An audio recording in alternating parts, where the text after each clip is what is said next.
Welcome to You Matter in Business. Your hosts today are Ariel, me, and Miriam. Your heart, your brand story, and your success, because you matter in your business. Hi, and welcome back to You Matter in Business podcast. Hi, Ariel. How are you? I am doing wonderful, and I am super excited about our guest today. Yeah, me too. So I'm really happy to introduce you to our guest. So this is Nicole Smith. Hi, Nicole. How are you? I'm doing well. How are you? Yeah, I'm really good. Thank you. So, Nicole, instead of me doing it really amateurishly, I wonder if you would possibly like to introduce yourself and tell us a bit about you and your background. Absolutely. Well, thank you for having me first. Hello, Ariel. Nice to see you again.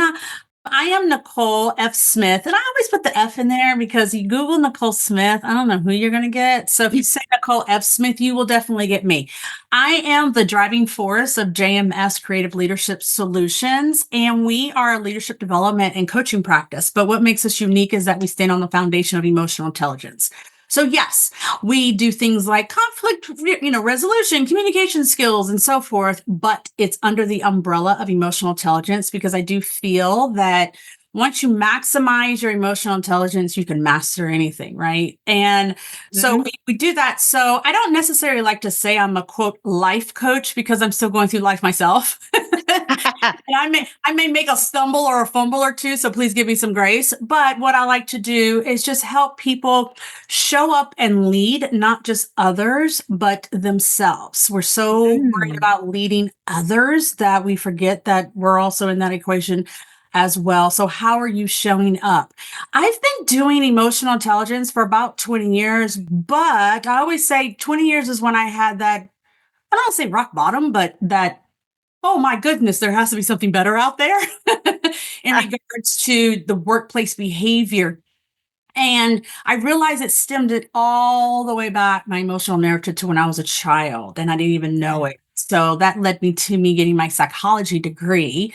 So I've always been into some type of human behaviorism and how people play in the workplace. And so I just, through learning and development, leadership development, I just took all of that talent management and decided to jump in and be a crazy entrepreneur and see how I can help organizations as well as individuals be able to show up and lead. Fabulous. Well, that's much better than I could have done it. So well done. Thank you. Been doing it for a while. Let's talk. So most of our listeners they're predominantly women. Mm-hmm. But some of them won't have had as much of a grounding in what EQ, emotional intelligence, actually is. So perhaps could you give us just a potted? I mean, this is huge. I mean, it's a huge subject. If you've been doing it for 20 years, it's massive. So give us a kind of potted introduction to what EQ is for those of our listeners that aren't experts. Yes, absolutely. So yes, you can go out there and Google it, but you're going to get a very generic definition to where you say, okay, now what? What do I do with this? I always say, okay, emotional intelligence, and you'll hear it as EQ, which is emotional quotient. You'll also hear it as EI, which is, of course, is the acronym for emotional intelligence. And I like to say it's where you recognize and understand your emotions and manage your behavior with how those emotions come to you, right? You're being a little intentional with how you move. But also, too, it's understanding or recognizing and understanding and influencing others. And a lot of people want to say manage others, and that's where we get frustrated. That is where it all goes downhill from there because we're trying to manage other people.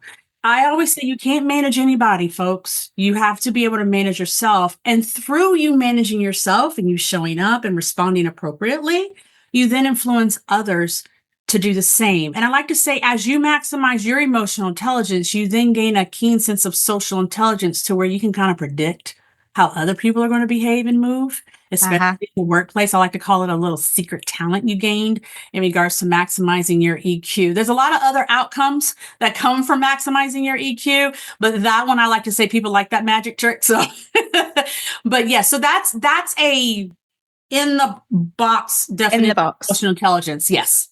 Okay. I love it. Thank you for that. That's really good. I think that's really one good of introduction. best explanations I've heard, by the way. So that was very good. I liked that. And as we talk more, I'll tell you why I've dug a little bit deeper, because since we're all women here, emotional intelligence wasn't like something that was talked about for us. No. So, well, that was my next question, actually, Nicole. My goodness, you're good at this. Okay, so what I was going to say is, so my question is, how do you see women's approach to emotional intelligence differing from men's? Yes. So, of course, there's research out there that shows whether we're better in self-awareness or social awareness and so forth. There's all that research out there. And I have to say that men, you're catching up. You're catching up. Hallelujah. I know, right? Hopefully one day before I go to glory, right? But yes, for women, this is where I say the godfathers, as they say, of emotional intelligence, we know who they are. You can Google them. They have studied and researched emotional intelligence based on a white man's perspective in the professional workspace, which means they're using it for success and sometimes manipulate it for success. Because we have to remember the workplace 100 years ago, and I say 100 years ago, Henry Ford, manufacturing cars and so forth, that's when human resources and employees were research, right? But even at that time, it was just men in the workplace, and it was just white men in the workplace. The workplace was not designed for us as women and also to people of color. So here we are 100 years later with emotional intelligence. And now I have researched it to where I help those that are not white men. You also use EQ for success because we've been using it so much for survival. Okay. Yes. So when you think about social intelligence, we are high in that area because naturally we spend about 25% of our time trying to fit in any situation that we're in. Imagine as a woman, we're walking into a boardroom, a conference room, and it's just all men. So we're spending a lot of our time trying to fit in. We're scanning the room going, oh my gosh, who am I going to sit next to? Which chair? Do I even need to sit at the table? Is sometimes that question. Do I need to sit on the outskirts? Right. Yeah. So here we are as women, 25%. Okay. And as you stated, Miriam, the imposter syndrome, so forth is setting in. It goes even higher. So how can we mitigate that feeling of not belonging, right? And now heighten our social intelligence through more self-discovery, through emotional mastery, because they say us women are very emotional. I can get that really quick though, but that we're more emotional, but also to understanding how we can use emotional intelligence for success. But what does that look like? The main goal is relationship building. And how can we as women really maximize that goal and stop swallowing the items of oppression that we have swallowed and really maximize our emotional intelligence and basically say this cliche, hey, if he can do it, I can do it too. Yeah. And not use it for manipulation, but use it for that success and lower that feeling of I don't fit in and how we're using EQ. So basically, yes, so what I'm saying is we're going to use it like white men. No, but we're going to. You're going to use it smarter. Yeah, we're going to use it. Sorry. We're going to use it smarter. But what's different about me as well is I just don't give you like these cute little strategies that you will see in some EQ books. I actually give you real-time things, real-time items that you can use, even down to prompts like lines. What can you say when you're in situations to where it automatically comes to the top of your mind versus overthinking it and wishing you would have said it as now you're cooking dinner at night. You're replaying that. I should have said that. Yeah. So I actually give real-time advice in regards to how to use EQ and help people understand it's more than just about, quote, emotions. Okay, so do that for us today then, if you don't mind. So we talk a lot about women with imposter syndrome, and you've already mentioned that a lot. So let's help out a couple of our listeners there. Let's see if we can give them, so when they're, as you say, walking into a room and it's dominated by men or dominated by people that they feel maybe intimidated by, or that they feel that they shouldn't have a seat at that table, or that they're not good enough to have a seat at the table. So how does EQ help them walk into that room with that confidence to know that they should be there? They should have a place at that table, and that that they're able to contribute as much as anybody else. So tell us give us a couple of ways that they can embrace EQ to for those situations. Absolutely. So as you gain a rise in your emotional intelligence, one of the main things it does help you with is reignite your confidence. And I say reignite because your confidence was probably always there. It just somehow, what was that turning point that made the flame go out, right? So you have that confidence, but also too, it helps you speak with clarity, your communication clarity, because this is where I say emotional intelligence isn't about skipping through the daisies. You can be firm, direct, and assertive to still get your point across, to still get the problem solved and the decision made.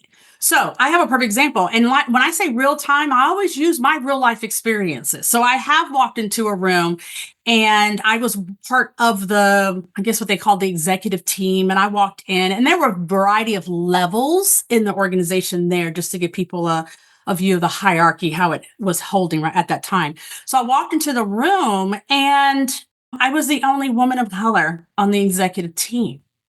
So I walked into the room, sat down, and my executive director looked at me and said, Nicole, do you think you could take notes? Oh, I hate it when they do that. And I said, first of all, it was all the air bubbles that came in my head first of like, number one, I hate taking notes, even from myself. That was the first thing I said, because like those notes were going to be, illegible altogether. And then two, why are you asking me? It was the second thing. Of course, watch your body language, right? Because us women like to, express ourselves with our faces, raising our eyebrows and so forth. Also, to watch your tone. Okay. So I said to him, I said, I would love to take notes because that will just help me understand the subject that we're speaking about. However, I do feel like there's some newer employees or some more junior employees that would really benefit from taking these notes down and really be able to understand not only the organization and what we're trying to do, but the subject that we're speaking about. I love that. And I said just that. And he looked at me and he said, oh, okay, because there was a more junior employee that was in there that could be taking notes. He was part of the marketing team. And I said, yeah, John can take notes. Yeah, he can do that because probably he just graduated from college and he knows exactly how to take notes right now. Either way, it was like, why was I taking notes? But also, too, women can use that example in regards to when you walk in and you're the only woman in the room, right? It's, why did you ask me to take notes? I think that we should allow someone else that's maybe new to this department or new to this meeting or so forth to be able to take notes, because we all know when you write things down, it works better in the brain. There's so many ways that you can word that. But also, too, another example is if you feel that you're always being talked over. That happened to me all the time. People just wanted to interject, men and women. And people say a lot of men do it, but women do it as well. Because I have a woman that was leading at another organization that I was at. She was my leadership, and she always interrupted me all the time. And people, what they do, your first response is to what? Sit back, fold your arms, and withdraw. And not say anything, because in your mind, you're thinking, oh, well, you really don't want to hear what I have to say. No, I want you to sit up straight. I want you to lean in. And when someone keeps interrupting you, because you do know people interrupt because sometimes they're just passionate about what they want to say. Give people grace in that, right? But if it becomes a habit, because people have to understand the way you behave is a habit. It becomes a habit. So now here you have somebody keep interrupting you and you can look at them and say, I love the passion that you're giving here. However, if you just let me finish my sentence, that might help you in regards to what you're about to say or the question you're about to ask. Thank you.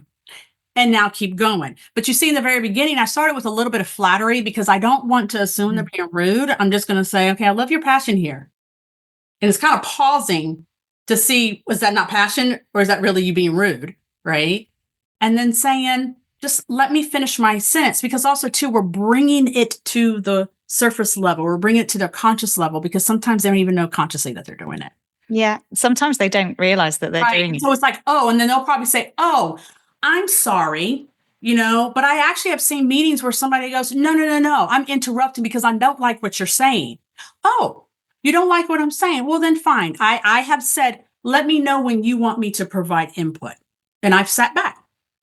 Because now what you're doing is you're calling it to everyone's attention that John or Jane doesn't like what I'm saying for some reason. And so now everybody take note. And that's just how I've done it. And it's worked. Mhm. So it's kind of drawing it to their attention without being rude about it, but also being assertive about it and making them know very clearly that you're not going to be walked over and that yeah.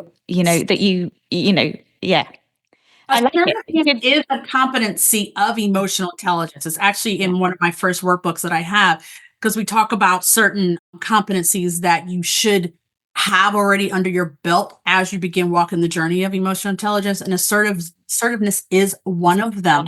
And we tend to mix up assertiveness with aggressiveness. And aggressiveness is where now you're being manipulative to gain what you desire, versus assertive, just firmly stating what you see in your opinion, but you're not being manipulative, which is a trigger for people now and how they're going to respond. Assertiveness is something. Sorry.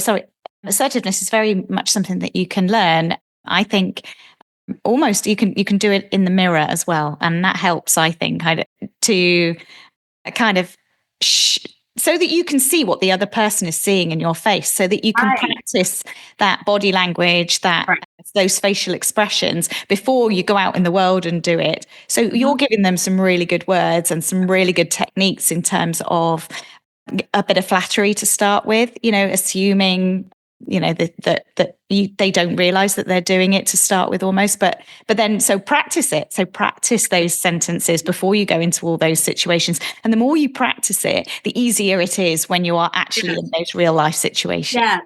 And I tell people all the time, will your hands feel sweaty? Will your heart palpitate? Will you feel like, oh my God, I'm about to say something that just is going to rock this, world? Yes, you will feel that way. And then, however, when you say it, and at the end, it works out how you desired, you're going to be like, ooh, go girl.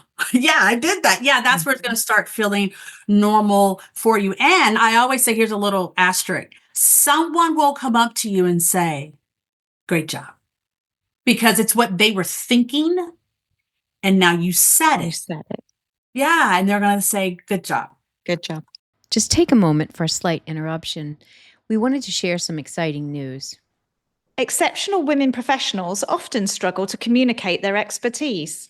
Rediscover, refine, rebrand women's retreats provide a transformative, intimate experience that help clarify your unique identity, so you are self-confident and courageous, stand out in your industry, and enjoy effective marketing. Join us on one of these retreats.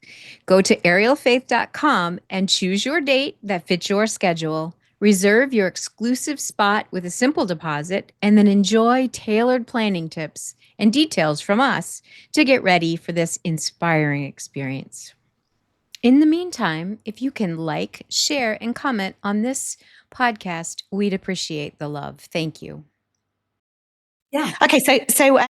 So building on from that, then, how do you recommend that women deal with difficult workplace conversations or negotiations?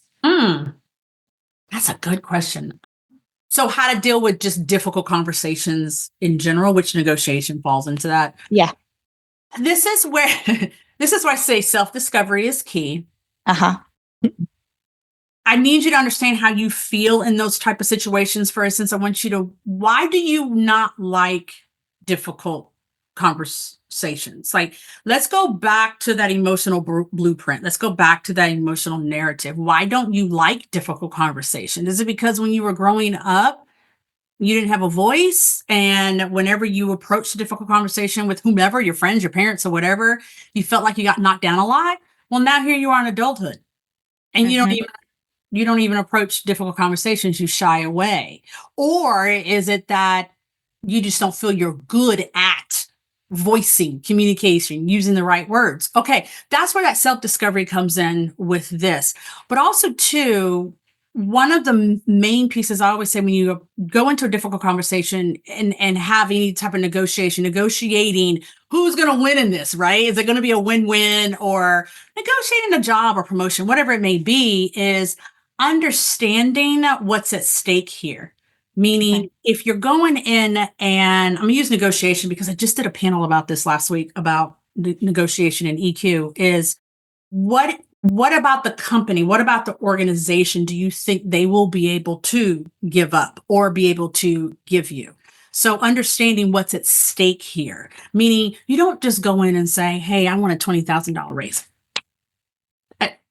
Okay. What are your bullet points behind that? Why do you think you need to have this? Do you think the organization is in a good spot to be able to give you a $20,000 raise? So there's a lot of things you need to know in the background, but this is where that self-discovery comes in, and that social intelligence, that social awareness. But what's also key here is know who you're going in and talking to. Know who you're going in and having that difficult conversation with. How are they going to respond? Like, do you know them that well enough to know that they're going to respond a certain way? Do you not know them at all? Well, then go ask somebody. Ariel, I'm about to go talk to Miriam.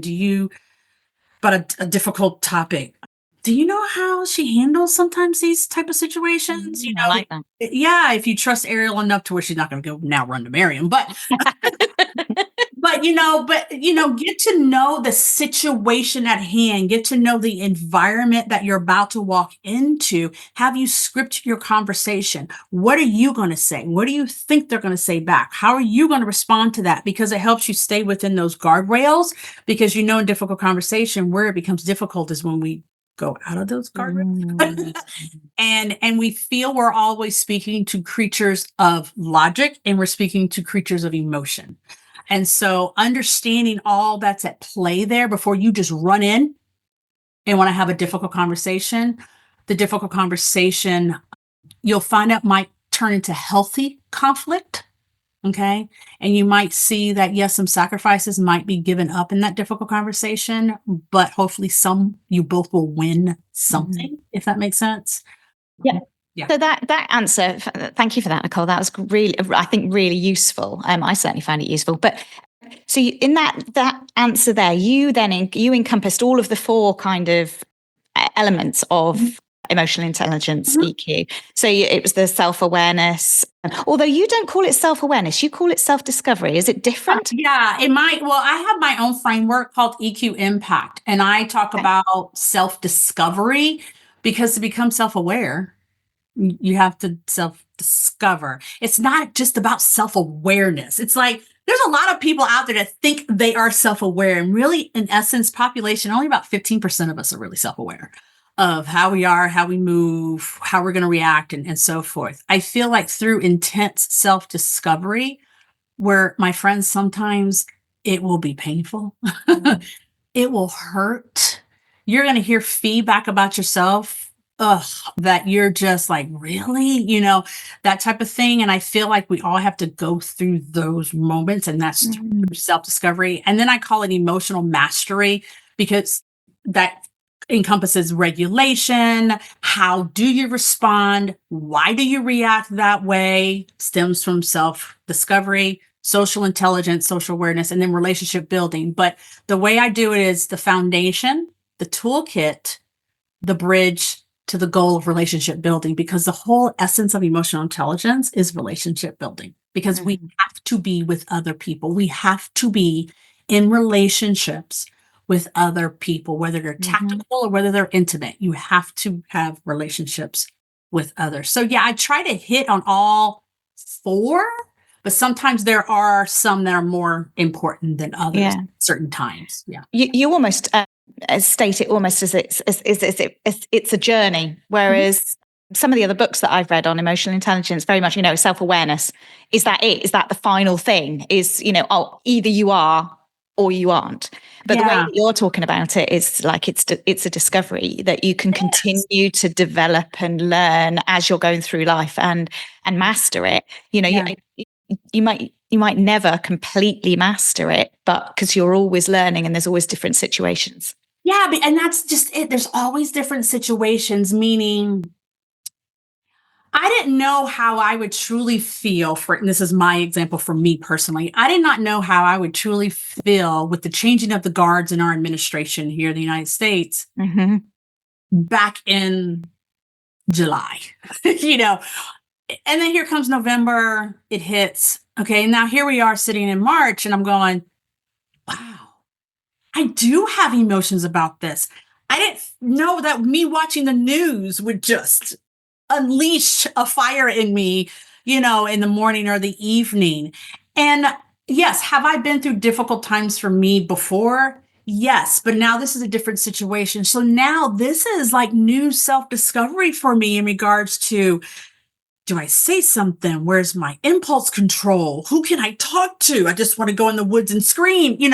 It's wow. I didn't realize it would hit my psyche so hard back in July, because otherwise I would have been preparing for it, right? But this is where I'm saying you always have a different situation. I don't ever say I've never felt this way before, but it is a different situation with different characters. So now how am I going to respond to this? Because I have children watching me, my two sons watching me. I have my clients watching me. I have, there's so much to play in there. So it is a journey, and you evolve every 7 to 10 years in your life. Every 17 years. Every 7 to 10 years. 7 to 10 years. Yeah, it's like a snake sheds its skin. It's like you shed this skin, I guess, and you evolve every 7 to 10 years. I'm not the same person I was 20 years ago. No. And yeah, so it is an evolution. It is what I call a transformation. It is a journey, but also too, as I evolve, understanding the impact that evolution has on other people. It's not about self-awareness and knowing who I am, but understanding the impact that I now have on others. And so understanding the impact of my behavior, and that's a huge piece of self-discovery. Yeah. Because we are all influencers, aren't we? Sorry, Ariel, you want to say something? I normally interrupt her all the time, and I'm trying really hard to not interrupt her, speaking of being rude. But I did have a question about when you talk about self-discovery, one of the byproducts that I have noticed in my life is the more I understand myself, the more I can see other people. Oh, that's good. So tell us how that works from a... That's such a good question. I'm just like, it's weird. It's like double-sided for me. It's like everyone's unique in their own different person. Then you get with a group of people and they're all the same. It's like, we're all the same. Yeah, as you learn more about yourself and how you respond to things and your likes and dislikes, your triggers and your biases, you do become more in tune to others. It gives you this heightened sense of empathy. It gives you a heightened sense of aerial grace. We talked about that, giving grace to others, but it heightens you in regards to seeing. It's like you truly see other people for more than just what they're presenting right there. I always like to say you hear what they're saying, but you also can hear between the lines. And it is people are like, well, explain that. I'm like, you just have to be there to hear someone speaking and going, is that it? I'm sensing a little more, because what's happening, you're becoming more in tune, because you're now in tune to your body language, the way your body feels, your responses. It's now you can sense it in others. You can sense other people's energy. I think that's a better way of saying it. And you just become, we all like to people watch. And I always say, if you just sit back and watch people, you can like literally predict where they're going to move and how they're communicating with each other. I mean, I've literally sat there with friends and said, don't do that. That's not going to go well. Because it's just because I know it's going to bother me. So I know it's going to bother somebody else, or that's going to make them happy. Go for it. And I know it's going to make them happy. It's a weird thing, because I like to say you're unique. But in essence, I feel like we have pockets of people that are the same in regards to how they move. And this is where that old cliche statement of find your people, find your tribe. You literally, and now at the big age of 50 that I'm going on in 2 weeks, you find your tribe, you find the people that give you the energy that just feeds your soul, if that makes sense. Yeah, you can almost walk in a room and Yeah. you find them. Like Miriam is a perfect example. We walked into a chambers meeting and it was just like instant. We It's were on because the we were same shoe page. twins, Nicole. We were shoe twins. Yeah. We went over to the together too as shoes. exactly the same pair of shoes on when we first met. Wow, that is nice. Women are always attracted to me because my short haircut. It's either because they want to cut their hair and they think I'm the bravest person on earth who has cut their hair. I cut my hair when I was 16, so it was a long time ago. Or they already have short hair, so it's like short hair, don't care. It's like, yay, that's us. That's usually what attracts people to me, and then I feel just short hair gives people a little bit of sass. I just think you're completely beautiful. Yeah, so it's just that. Short hair gives you sass. And I think maybe short hair might be the way to go. Maybe then I wouldn't have to.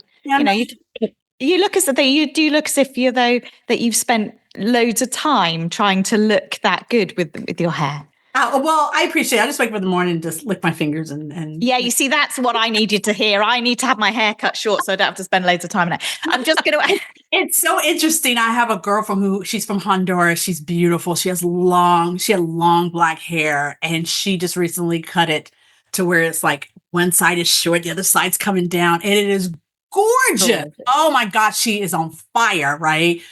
But she's like, I miss my long hair. And this just shows you how things that we do become our identity. And her hair was her identity because she had beautiful hair. I had long hair too. My grandmother's from Panama. I had long black hair. But now it's like, yeah, maybe now it's my identity. I couldn't see myself with long hair, but she is literally like, I'm going to buy a wig. I need long hair. And I'm like, oh my God, don't do that. And I have to say, usually, Nicole, we don't send out the videos with our podcast. We just do the sound. So now they're going to have to visualize just how beautiful you are with amazing short hair. Oh, thank you. So I'm just going to ask one final question, if that's okay, in this episode, just to kind of wrap this one up. So how can women leaders identify when they're self-sabotaging their own leadership potential? And what would be your advice to them, your approach to breaking those patterns? If that's okay.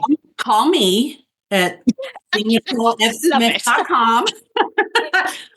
But no, this is where I say EQ, emotional intelligence, does play a big part because, like in my group coaching program, we talk about understanding your emotional blueprint, your emotional narrative.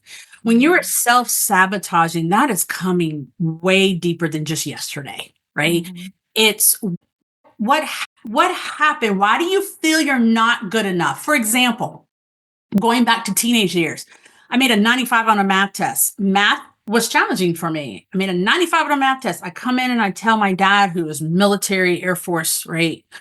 And I said, Dad, I made a 95 on my test. He says, good. Why didn't you make 100? And here I go going, well, see, everybody, and I started giving all these excuses. Today looking back, and him and I have talked about this. Today looking back, I'm like, I didn't make 100 because I made a 95. Just, but I was 13 then, right?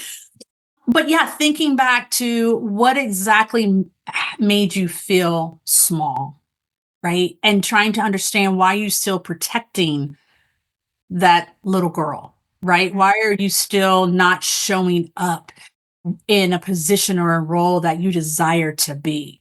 And I always say men will apply for jobs and they're only 50% qualified. They just go for it, right? Women, we have to be 110% qualified before we even think about putting in an application for that role. But then you're overqualified. And then you're overqualified, right? Where we're about to go now, right? But it's thinking about those limiting beliefs. This is where I talk about self-discovery. Where are those limiting beliefs coming from? Why do you think you're not good enough? So like one of the bullets can say, you have to present in front of C-suite leadership every quarter, blah, blah, blah. Well, I'm not good at speaking. Do you talk during the day? Yes. Well, then you're good at speaking. Have you ever been dinged for your communication skills? No. Well, then you're good at speaking. Oh, you're talking about speaking in front of people, like lots of people. Okay, where is that coming from? Well, it's usually fear of criticism. You don't want to be told you're wrong or incorrect about something. You know what? I'm right at least 2 times in one day, and I'm rarely wrong. So, but I reframe it. I would tell women to reframe it and say, you know what? I've never really spoken in front of a lot of people, but I speak in front of my team and I'm very good at it. So I'm sure I can learn more in regards to polishing my speaking skills, period, full stop. But it's what is stopping you? Fear of success, fear of criticism, fear of being wrong. Where is this fear coming from? And why do you have this fear? Because when you were born, you only had a fear of falling. Now you have all these other fears that are settled in. And like I said, why are you swallowing all that oppression that people have placed on you? So what I do in coaching is I just go through and ask these questions. But since they're listening to me, I now have asked you those questions on this episode, and I want you to write them down. And who has told you you are not good at these? And I can tell you that answer right now. You. You've told yourself you're not good at these. Why are you telling yourself you're not good at something? Would you tell the woman next to you that? Would you tell your friends that they're not good at something, so they shouldn't do it? Would you tell them that? No. So why are you telling yourself that? So they need to reframe those limiting beliefs, understanding where those fears come from. All right. And this is why I said to have an accountability partner. If you're not too sure, go ask somebody. Yeah. Can you tell me a time that you saw that I was good at this? Whatever that requirement is for a role you want to advance to, ask someone, can you give me a rating or can you tell me how well I communicate or whatever it may be to get that feedback? Because I can guarantee you are in your head, you are self-sabotaging yourself, and you're not going to get to the level you want to get to, and it's only going to be because of yourself. Fantastic. Absolutely brilliant. Thank you for that, Nicole. I'm going to give you the Wonderful. opportunity now to shamelessly plug because you've got lots of things going on at the moment, haven't you?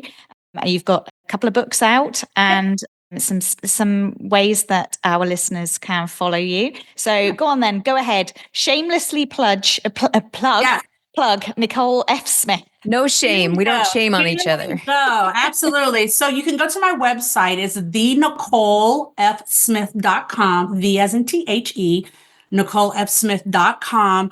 There is a plethora of things on my website. But if you specifically, when you go to the website, it's going to ask you to sign up for my newsletter. I do send a newsletter out minimum of 2 weeks bi-weekly, but there's times I want to talk to you more than that. So I'll send some emails out. So you can sign up for my emails. If you're on LinkedIn, you can sign up for my newsletter, same thing. But if you go under services, I provide coaching, keynotes, and workshops. I do work with organizations. I also work one-on-one. So I have coaching programs that you can enroll in. It is the group you didn't even know you needed. Once you sign up, one-on-one coaching. I have VIP, 1-day VIP. So if you just want an intense 24 hours, or I don't want to say 24 hours, 8 hours, you can sign up. But also too, if you're someone that books keynotes, I do keynotes. So if you have an organization or an event you would like for me to get on the big stage, I can do that too. And also too, workshops where I come in and help teams level up or maximize their emotional intelligence as a group. I make it fun, it's engaging, and I never, ever make anyone feel not included because you think your EQ is low. You think it's low. But with that said, I have assessments for you to even find that out, your leadership style, as well as your emotional intelligence. Fantastic. Well, that was great. Thank you ever so much, Nicole. I've learned an awful lot from that little conversation. And do you know what? Because we're going to invite Nicole back next week so that we can have another conversation with Nicole. And I think we're going to focus on leadership for next week. because not only is she an expert on EQ, she's also an expert on leadership as well. So I'm really looking forward to that conversation. And just finally, just say thank you so much for spending your time with us today. And thank you very much. So much. I enjoy speaking with you. This has been a pleasure. See you next episode. After all, it is your brand, your story, and your success, because Ariel and I know you matter in your business. Thank you for listening to the You Matter in Business podcast. Please follow, share, like, and comment. We would love to hear from you. This podcast is sponsored by Ariel Faith Photography and Enrich Life Coaching. The show notes provide more information on how to contact Ariel and Miriam and any guest speakers who share in our journey together.